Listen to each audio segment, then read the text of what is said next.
तपाई यतिखेर हेर्दै हुनुहुन्छ त्रिशुली खबर टिभी। 24 घण्टा ताजा खबरको लागि हाम्रो च्यानललाई सब्स्क्राइब गर्नुहोला, नजिक रहेको बेल आइकन दबाई हामीसँग जोडिनुहोला। पदाधिकारीको टुङ्गो लगाउन माओवादीको केन्द्रीय स्थायी कमिटी बैठक बस्दै धेरै सन्तुलन मिलाउन खोज्दा प्रचण्डलाई सकस भएको हरिपुर गजुलीको भनाई। प्रचण्डको नवदलीयको शैली नेता भिडाउने, निर्विकल्प आफू रहने। गठबन्धनमा सिट बाँडफाँडका लागि कार्यदललाई नै थप जिम्मेवारी। निर्वाचनका लागि गठबन्धनको साझा धारणा बनाउने जिम्मा कार्यदललाई सुम्पियो। हँसिया हतौडा चुनाव चिन्हमा उम्मेदवार दिने तयारी गरेका वामदेव गौतमलाई माओवादीबाटै अवरोध। विजय हुने गरी सक्रिय हुनुहोस्। एमाले अध्यक्ष केपी शर्मा ओली आगामी निर्वाचनको घोषणापत्र जुटाउन सक्रिय हुन थाल्यो। एमाले निर्वाचनमा बहुमत ल्याउने गरी तयारी गरिरहेका छौँ, योगेश भट्टराईको दावी। गठबन्धन विरुद्ध एमाले एक्लै लड्छ, चुनावपछि सरकार बनाउँछ, ओलीको भनाई। सिधै ढोकाबाट नछिरेर झ्यालबाट भट्टराईको माओवादीमा प्रवेश र आगामी निर्वाचनको परिणाम कस्तो आउला? रामचन्द्र पौडेल भन्छन्, जहाँबाट चुनाव हारे त्यहाँबाट जितेर मात्र म मर्न चाहन्छु। उम्मेदवारसँग जनताको अपमत भएन, चुनावसँग जोडिएन राधेश्याम अधिकारी। 3 तहको सरकारले पनि फोहोर उठाउन नसक्नु लज्जास्पद भएको विश्वप्रकाश शर्माको भनाई। काठमाडौँको फोहोर उठाउन नसक्नु लाज लाग्ने कुरा हो। गठबन्धन दल बीच केन्द्रमा सद्भाव र सहमति, गाउँमा बोलचाल नै छैन।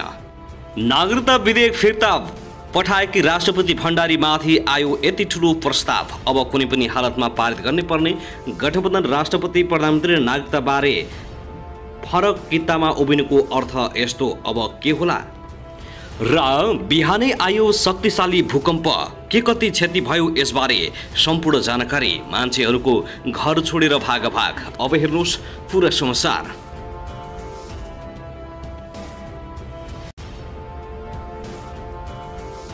दर्शक महानुभाव नमस्कार, तपाईहरुलाई हार्दिक स्वागत छ हाम्रो च्यानल त्रिशुली खबर टिभीमा।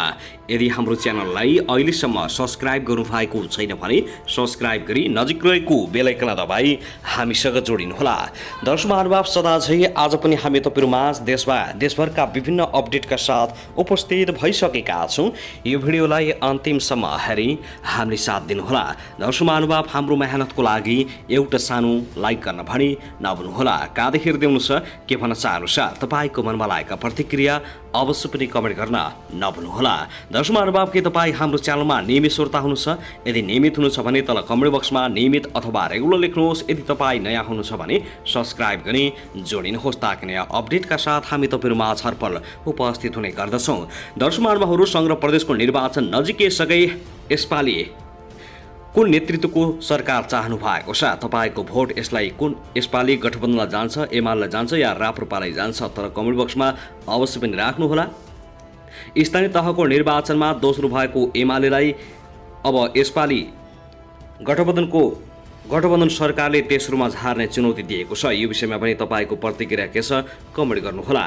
साथै बिहानी शक्तिशाली भूकम्प गएको छ, के कति क्षति भयो, मानवीय क्षति के कति भयो यसबारे पनि हामी जानकारी दिनेछौँ। हामीसँगै रहनुहोला, अन्तिमसम्म हेर्नुहोला।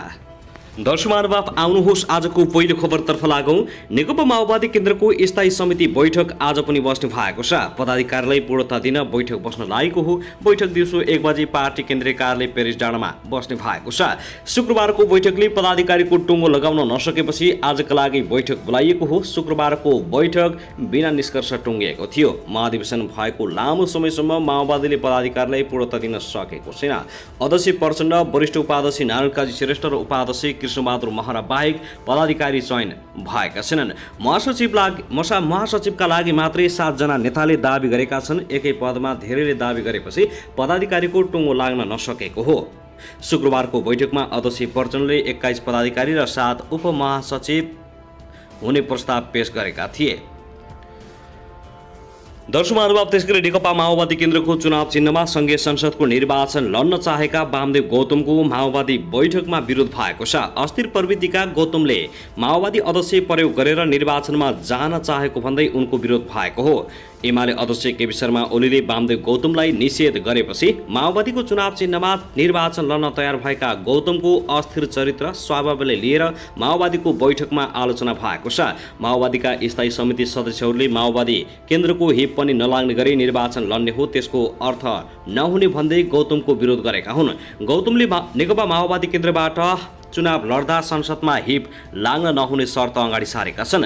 प्रचण्डसँग मेरो दशकौँको दोस्ती छ, मैले उहाँलाई दोस्तीको उपकार गर्नुस् भनेको हो। हँसिया हतौडाबाट चुनाव लड्दा सिङ्गो गठबन्धनले मलाई जिताउँछ भन्ने मलाई मनसाय भएर म लागेको हुँ। वामदेव गौतमले त्यसो भनिरहँदा माओवादीभित्र एक प्रकारको हलचल पैदा भएको छ। नेकपा माओवादी केन्द्रको चुनाव चिन्हबाट चसना चिन्हबाट चुनावमा जाने सहमति गरिरहँदा वामदेवको शर्तमा प्रचण्डले निर्णायक जवाब दिएका छैनन्। तर हुँदा खाँदाको राष्ट्रिय सभाको 4 वर्षको पदावधि बाँकी नै छाडेर उनी प्रतिनिधि सभामै चुनाव लडेर आउन किन खोजे? त्यसमाथि उनले प्रचण्डलाई अस्ताउँदै गरेको राजनीतिको सुरक्षित अवतरण गरिदिन सक्ने पाइलट किन ठाने? यो विषयमा गम्भीर प्रकारले छलफल हुनुपर्ने माओवादी नेताहरूले शर्त राखेका छन्। वामदेव बाबुरामलाई माओवादी चुनाव चिन्हमा चुनाव लड्न दिइरहँदा माओवादीले गठबन्धन दलबाट प्राप्त गर्ने सिट सङ्ख्यामा समेत तलमाथि हुन दिन नहुने भन्दै गौतमको आलोचना भएको स्रोतले बताएको छ। दर्शक महानुभाव, त्यसगरी सत्ता गठबन्धनले सिट बाँडफाँड कार्यदललाई त्यसबारे साझा धारणा तय गर्न र कार्य जिम्मेवारी पूरा गर्न निर्देशन दिएको छ। हिजो शुक्रबार साँझ प्रधानमन्त्रीको निवास बालुवाटारमा बसेको गठबन्धन दलका शीर्ष नेताहरूको बैठकले सिट बाँडफाँड कार्यदललाई नै त्यसबारे साझा धारणा तय गरेर आउन निर्देशन दिएका छन्। बैठकमा कार्यदलका संयोजक काङ्ग्रेस नेता कृष्णप्रसाद सिटौलाले शीर्ष नेताहरूलाई कार्यदलमा भएको छलफल र प्रगतिबारे जानकारी गराएका थिए। सञ्चार मन्त्री ज्ञानबहादुर कार्कीले बैठकमा कार्यदलमा भएको छलफलको प्रगति प्रस्तुत भएको र नेताहरूले त्यसबारे धारणा राखेको जानकारी दिएका छन्। हिजोको बैठकमा कार्यदलमा भएको छलफलको निष्कर्षहरू प्रस्तुत भयो। नेताहरूले पनि त्यसबारे धारणा राख्नुभयो। कार्कीले भने नेताहरूले कार्यदलले नै साझा धारणा बनाउन र कार्य जिम्मेवारी पूरा गर्न निर्देशन दिनुभएको छ। अब कार्यदलले चाँडो सिट बाँडफाँडको काम पूरा गर्ने उनको भनाइ छ। कार्यदलले गत प्रतिनिधि सभा निर्वाचनको प्रत्यक्ष र समानुपातिक निर्वाचनको मत परिणाम तथा वैशाखमा सम्पन्न स्थानीय तह निर्वाचनको परिणामको आधारमा सिट बाँडफाँड गरेर अगाडि बढ्ने मापदण्ड तय गरेको छ। तर सिट सङ्ख्याका बारेमा भने कुरा मिल्न सकेको छैन। सत्ता गठबन्धनमा सिट बाँडफाँडका लागि सिटौला नेतृत्वमा 11 सदस्यीय कार्यदल बनेको छ। कार्यदलमा काङ्ग्रेसबाट नेता सिटौला, महामन्त्री गगन कुमार थापा, सञ्चार मन्त्री ज्ञानबहादुर कार्की, नेकपा माओवादी केन्द्रबाट नेताहरू वर्षमान पुन देव गुरुङ, नेकपा एकीकृत समाजवादीबाट उपाध्यक्ष परमेश हमाल र महासचिव बेदुराम भूषाल, जसपाबाट रामसहाय प्रसाद यादव र रकम चेम्जुङ तथा राष्ट्रिय जनमोर्चाबाट हेमलाल पुरी र आनन्द शर्मा सदस्य रहेका छन्। दर्शक महानुभाव, त्यसगरी नेकपा एमालेका सचिव योगेश कुमार भट्टराईले आफ्नो पार्टीले आगामी प्रदेश सभा र प्रतिनिधि सभा निर्वाचनमा बहुमत ल्याउने गरी तयारी गरिरहेको बताएका छन्। पार्टीको स्वास्थ्य तथा जनसङ्ख्या विभाग प्रमुख समेत रहेका सचिव भट्टराईले सङ्घ र प्रदेश दुवैमा बहुमत ल्याएर सरकार बनाउने गरी पार्टीले आगामी निर्वाचनको तयारी गरिरहेको बताएका हुन्। शुक्रबार काठमाडौँमा आयोजित एक कार्यक्रममा बोल्दै उनले आगामी निर्वाचनका लागि आफ्नो पार्टीले जनताको आकांक्षा अनुरूपको घोषणापत्र निर्माण गर्ने प्रतिबद्धता समेत व्यक्त गरेका छन्। त्यसका लागि पार्टीका सबै विभागहरूले विज्ञहरूसँग छलफल गरेर सो घोषणापत्रको मस्यौदा तयार पार्ने योजना अनुसार काम भइरहेको पनि सचिव भट्टराईले जानकारी दिएका छन्। पार्टीले तयार पार्ने चुनावी घोषणापत्र मुलुकमा विद्यमान आजको चुनौतीलाई सामना गर्न सक्ने, जनअपक्षीय र नेपालको राष्ट्रिय हितलाई सम्बोधन गर्न सक्ने खालको हुने पनि उनको भनाइ छ। नेकपा एमाले जोसँग विगतमा सरकार सञ्चालन गरिसकेको अनुभव छ र आउने दिनमा पनि नेकपा एमाले बहुमत ल्याएर प्रदेश र सङ्घको सरकार सञ्चालन गर्ने त्यो आकांक्षाका साथ हामी चुनावमा जाँदैछौँ। त्यसो हुँदा हाम्रो घोषणापत्र बढी व्यवहारिक, बढी उपयोगी गर्न सक्ने, आवश्यक पपुलारिटीको हिसाबले होइन, एउटा राजनीतिक दलको हिसाबले भोलि गर्न सक्ने मुद्दाहरूमा केन्द्रित हुँदै व्यावहारिक रूपमा जाँदै गएको छ। हाम्रा प्रतिबद्धतालाई पनि सम्बोधन गर्दै अगाडि जाने घोषणापत्र हामी बनाउनेछौँ। भट्टराईले भने विषय विज्ञहरूसँग आवश्यक छलफल गरेर सो घोषणापत्र तयार गरिनेछ।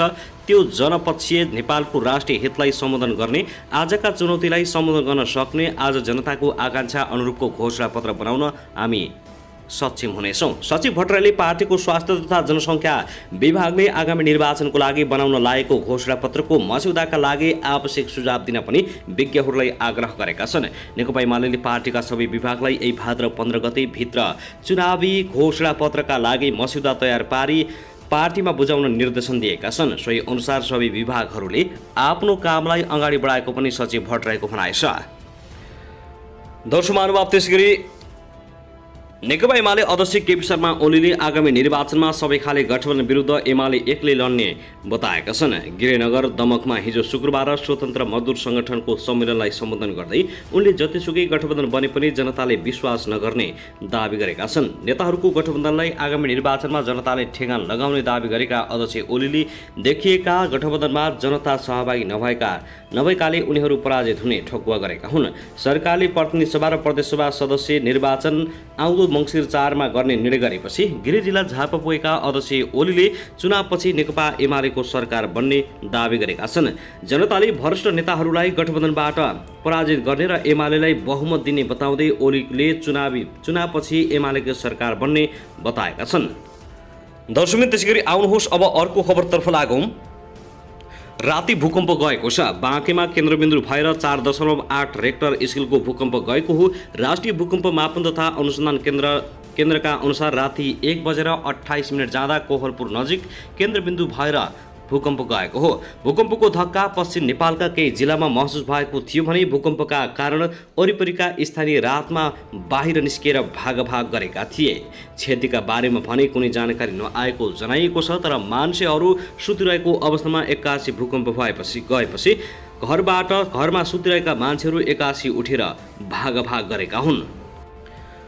दर्शक महानुभाव, त्यसैगरी तनहुँ क्षेत्र नम्बर 1 मा यसअघि चुनाव हारेका काङ्ग्रेस वरिष्ठ नेता रामचन्द्र पौडेलले यसपटक पनि उम्मेदवारी दिने बताएका छन्। तनहुँमा पत्रकारहरूसँग कुरा गर्दै नेता पौडेलले आफू उम्मेदवार हुँदा अरूको दाबी नहुने जिक्र गरेका छन्। यसअघि चुनाव हारेको क्षेत्रबाट चुनाव जितेर मात्र आफू मर्न चाहेको पौडेलको भनाइ छ। मैले साथीहरूलाई भनेको छु, मैले जहाँबाट चुनाव हारे त्यहाँबाट जितेर मात्र मर्न चाहन्छु, नेता पौडेलको भनाइ छ। आफू चुनावमा लड्ने भएपछि अरू पार्टीको दाबी नलाग्ने पौडेलले बताएका हुन्। 2074 सालको चुनावमा तत्कालीन वाम गठबन्धनका उम्मेद्वार कृष्ण कुमार श्रेष्ठ किसानसँग पौडेल पराजित भएका थिए। तनहुँ क्षेत्र नम्बर 1 मा कुल खसेको 67,803 मतमध्ये श्रेष्ठले 34,492 मत ल्याएर विजय भएका थिए। नेता पौडेलले 27,690 मत ल्याउँदा 6,802 मतान्तरले श्रेष्ठ विजय भएका थिए। नेकपा एमालेबाट अलग भएर माधव कुमार नेपाल नेतृत्वमा एकीकृत समाजवादी पार्टी गठन भएपछि श्रम मन्त्री समेत बनेका श्रेष्ठ यो चुनावमा पनि उठ्न चाहन्छन्। उनकै लागि माधव कुमार नेपालले तनहुँ क्षेत्र नम्बर 1 मा आएको चर्चा समेत चलेको छ। तर पौडेलले गठबन्धनको सूत्रधार नै आफू भएको र आफू उम्मेदवार हुन्छु भन्दा अरूको दाबी नपुग्ने बताएका छन्। उहाँले दाबी गरेपछि मेरो केही लाग्दैन भनेर मलाई अर्को व्यवस्था गरिदिनुहोस् भनेर केही माधवजी र मसँग उहाँको उम्मेदवार कृष्ण कुमार श्रेष्ठले भनिसक्नु भएको छ। अब म लड्ने हो।